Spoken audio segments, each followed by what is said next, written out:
Hello friends. रचना सुबह उठी, देखा बारिश हो रही है। बारिश देखकर उसे अच्छा लगा कि चलो कुछ तो गर्मी कम हुई, वरना तो गर्मी से बुरा हाल था। रचना बेड से उठकर सीधा बालकनी में आ गई और बाहर की तरफ देखने लगी। बारिश का नज़ारा काफ़ी अच्छा लग रहा था। बालकनी से उनकी सोसाइटी का पार्क साफ नज़र आता है। पेड़ पौधे बारिश से धुलकर और भी सुंदर हो गए थे। रचना का मन हुआ बस यूं ही थोड़ी देर बालकनी में बैठी रहे। बाहर से सुंदर हवा के झोंके भी आ रहे थे। रचना बालकनी में कुर्सी डालकर बैठ गई और सोचने लगी। लॉकडाउन की वजह से काफ़ी दिन से अब ऑफिस का काम घर से ही कर रही थी, इसलिए घर से बाहर निकलने की चिंता ही नहीं थी। नहीं तो बारिश देखते ही मन में चिंता पनपने लगती थी कि ऑटो कैसे मिलेगा या ऑफिस समय पर कैसे पहुंचेगी। रचना सोच रही थी चलो आज ऑफिस का काम घर पर ही होने की वजह से बारिश में भाग दौड़ नहीं करनी पड़ेगी।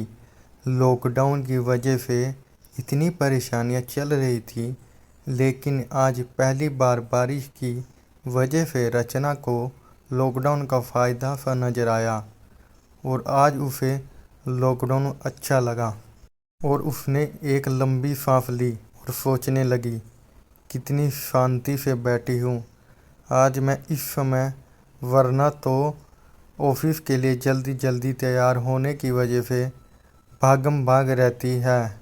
और वह बारिश के दिन, बाप रे बाप, सोच रही थी रचना की। उसे अंदर से राज की आवाज़ आई, मम्मी कहाँ हो आप?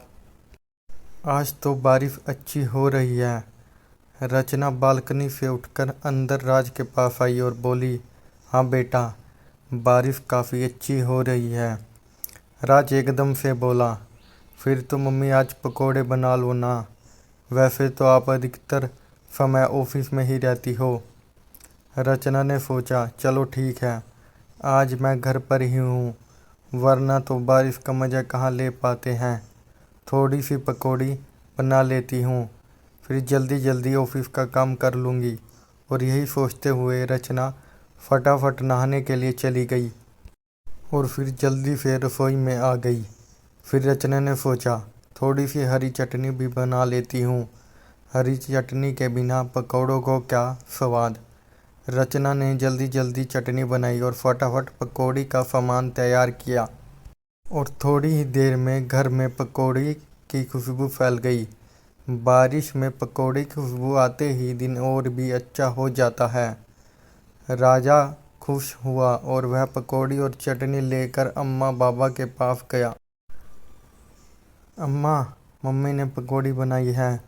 पकौड़ी देखते ही रचना की सासू माँ खुश हो गई और वह फिर बोली, चलो रचना ऐसा करो, थोड़े से मीठे चीले भी बना लो, बारिश में मीठे चीलों का अलग ही स्वाद होता है। रचना को पहले ही पकौड़ी बनाने में काफ़ी समय हो गया था, लेकिन वह सासू माँ को चाहकर भी मना नहीं कर सकी और वह चीले बनाने में जुट गई। राज ने जब तक अपने पापा को भी उठा लिया था और सब ने पकौड़ी और चीले का नाश्ता किया और सब ने रचना की तारीफ भी खूब की। और बारिश में सुबह के नाश्ते में रचना को अब काफ़ी समय हो गया था। रसोई में इतना समय कब बीत गया रचना को पता ही नहीं लगा। घड़ी में समय देखकर उसका मन अब घबरा गया और क्योंकि उसे ऑफिस का भी सारा काम करना था और वह थक भी बहुत चुकी थी। रचना इतनी थक चुकी थी कि उसे अब अपनी तारीफ भी अच्छी नहीं लग रही थी। वह तो यह सोच रही थी ऑफिस का पूरे दिन का काम अब वह कैसे करेगी। बारिश की मौसम की वजह से खुश रचना अब थकान की वजह से मूड खराब हो रहा था और वह अब यह सोच रही थी इससे अच्छा तो लॉकडाउन नहीं होता, वह घर से ऑफिस के लिए निकल जाती। घर पर रहने की वजह से घर का काम भी करना पड़ता है और साथ में ऑफिस का भी। फिर उसने सोचा क्यों ना आज छुट्टी की एप्लीकेशन दे दूं, लेकिन फिर सोचा लॉकडाउन पर घर पर रहते हुए भी छुट्टी की एप्लीकेशन देना कितना अजीब लगेगा।